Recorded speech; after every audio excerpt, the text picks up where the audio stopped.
brought to you by Nova शुद्ध घी। जब जब खाए दिल खुश हो जाए, सदियों का नोवा शुद्ध देसी घी, सपना स्वस्थ भारत का। I love घी। बिहार में इस बार गृह मंत्री बदल गए।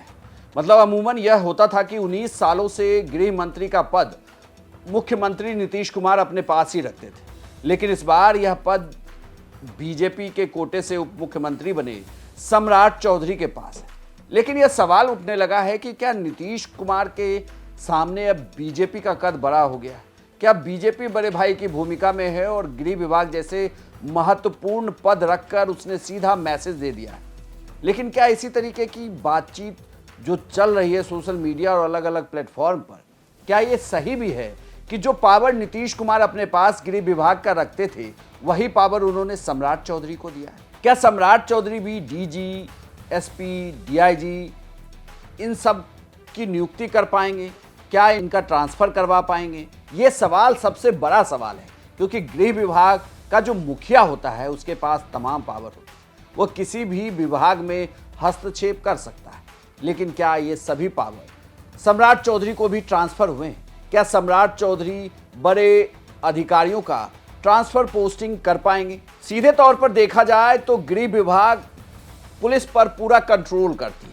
मतलब पूरे राज्य की पुलिस प्रशासनिक व्यवस्था गृह विभाग के अंदर ही आता है और पूरे राज्य के क्राइम पर कंट्रोल करने की बात हो या फिर मुख्य नेताओं को सुरक्षा देने की बात हो, सभी कुछ गृह विभाग के अंदर से ही होता है। इस बार सीएम नीतीश कुमार के पास गृह विभाग नहीं है। हालांकि चीफ मिनिस्टर किसी भी विभाग में सीधे तौर पर हस्तक्षेप कर सकता है, लेकिन अमूमन ऐसा होता नहीं।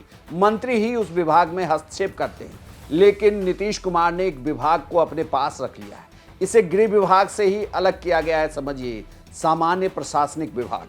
यह विभाग सीधे तौर पर राज्य के हर मंत्रालय में हस्तक्षेप कर सकता है, वहां अधिकारियों की नियुक्ति और पोस्टिंग को लेकर। इस विभाग का मुख्य काम है सभी विभागों में सीनियर अधिकारियों की नियुक्ति करना, उनकी पोस्टिंग करना, उनका ट्रांसफर करना।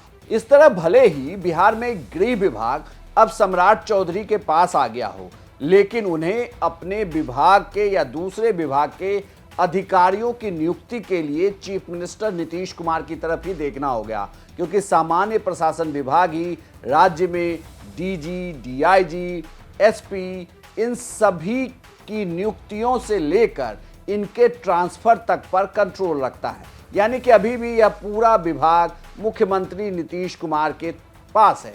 कुल मिलाकर देखा जाए तो सम्राट चौधरी के गृह मंत्री बनने के बाद लगातार ये कहा जा रहा है कि बिहार में प्रशासनिक स्तर पर बड़ा सुधार होने जा रहा है और अब बिहार में भी आपको बुलडोजर एक्शन देखने को मिलेगा।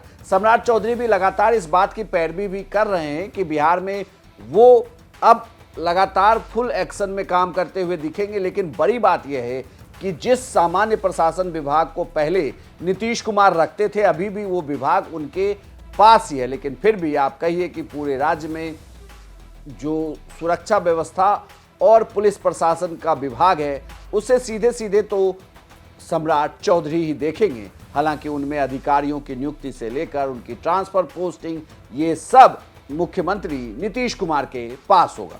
यह बात तो तय है कि बिहार में बीजेपी 89 सीटें पाने के बाद बड़ी भूमिका में है और पहली बार 19 साल में एक बड़ा फेरबदल भी हुआ है। लेकिन कुल मिलाकर देखा जाए तो नीतीश कुमार अभी भी मुखिया है इस पूरे सरकार के, और गृह विभाग उन्होंने बीजेपी के सम्राट चौधरी को जरूर दिया हो, लेकिन सामान्य प्रशासन विभाग अभी भी नीतीश कुमार के पास ही है। यानी कि चाहकर भी अपने पसंद के, चाहे अधिकारी हो या किसी को ट्रांसफर पोस्टिंग कराना हो, उसके लिए ये सम्राट चौधरी फिलहाल नहीं कर पाएंगे। मुख्यमंत्री नीतीश कुमार ने ही यह पावर अपने पास रखा हुआ है। लेकिन आपको बताएं कि सरकार हमेशा मंत्रियों के सामूहिक सहयोग से चलता है। यानी कि सभी मंत्रियों की आपसी सहमति होती है, जिसमें मुख्यमंत्री के साथ सहमति बनने के बाद ही किसी विभाग के सचिव या दूसरे अधिकारियों की ट्रांसफर पोस्टिंग होती है। तो कुल मिलाकर ऐसा दिखता नहीं कि एनडीए के अंदर इस तरीके की कोई टकराहट भी हो सकती है। आपको यह जानकारी कैसी लगी हमें कमेंट बॉक्स में लिखकर बताएं और बिहार की तमाम खबरों के लिए आप देखते रहिए सिर्फ बिहार तक।